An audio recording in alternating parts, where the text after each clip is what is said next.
Hey everyone, so it is water heater replacement day, and good thing we're doing this and good thing we found this as early as we did, because you can see our drain pan is definitely continuing to accumulate water here.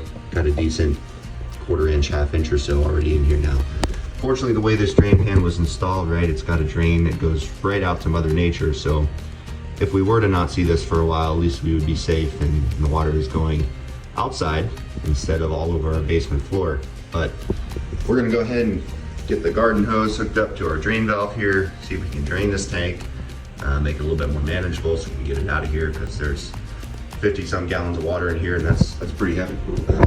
Next thing we got to do, of course, is disconnect everything up top. So we got to get the electrical wiring disconnected, we'll get the plumbing disconnected as well, and then we'll be in good shape to proceed with our replacement. So let's do it. All right, and as I've mentioned before, anytime we do electrical work, make sure the breaker is of course off, and always good to test using our handy little voltage detector. So let's see if we've got everything off. All right, I am testing. We are green. We are good to go.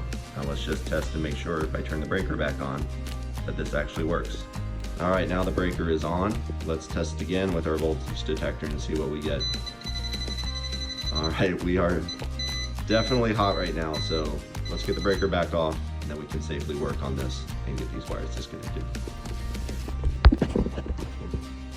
Okay, we are unwired, disconnected, and next step is let's shut the main supply off to our water heater. So I've got one main shut off valve here, this quarter turn. Got one more quarter turn. Better safe than sorry, just in case one isn't holding completely. And now we're ready to hook up our drain. And just a tip, always make sure, even if you're not disconnecting the water heater, even if you're just flushing it, make sure you shut the breaker off to the heaters, because they are not designed to stay on when there's no water in the tank. Otherwise they will burn up and you'll have to replace them. So it'll make your job harder. But let's get the hose hooked up, see if this tank will drain, and be ready to do the next step.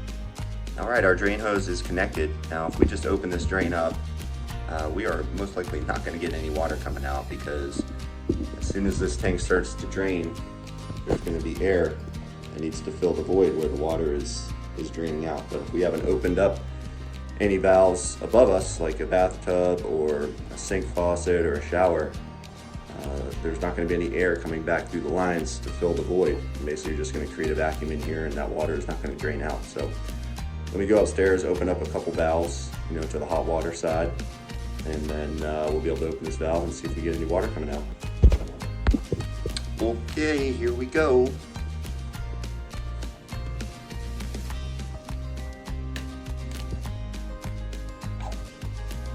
All right, here's some water flowing. That's a good sign. Always good to make sure we got our hose on nice and tight so there's no leaks. All right, valve is fully open. Let's go check our progress outside. We've got some water flowing.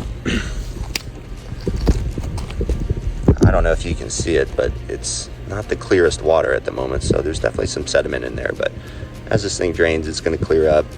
You can actually feel it, and it is a little warm, so I did shut the water heater off yesterday, so most likely a lot of the once hot water is now lukewarm at best. But this takes a little while, so give yourself at least half hour or 45 minutes. It's 50 gallons we got to get out, and it doesn't flow very quickly. So anyway, we'll check back in once everything's emptied out. Hopefully you can hear it, but you can actually hear the air getting sucked back up through the bathtub line here. Pretty cool. Physics. So the tank's still draining. I can actually hear it kind of bubbling as the level drops. But one other thing just to mention, I see some folks online say, go ahead and open up your relief valve, right? To let more air into the tank, and that will help. In this case, since our relief valve is right on top of the tank, we don't have to worry about any water coming out the top, since there's no more pressure in here. But sometimes you'll see this relief valve on the side of the tank around here. And just be careful and make sure you wait until the water level drops below that. Otherwise, you're going to get a lot of water on the floor. So take it from me. in the early days. So, you know, if I go ahead and open up this relief valve here, you can see nothing's coming out. But you know, it's really not necessary. As long as you've got enough drain valves open upstairs, then it should be fine. So just a little tip, use it if you want to, not necessary though. So anyway, this tank's draining pretty nicely right now. Shouldn't be too much longer, and then we'll be in good shape.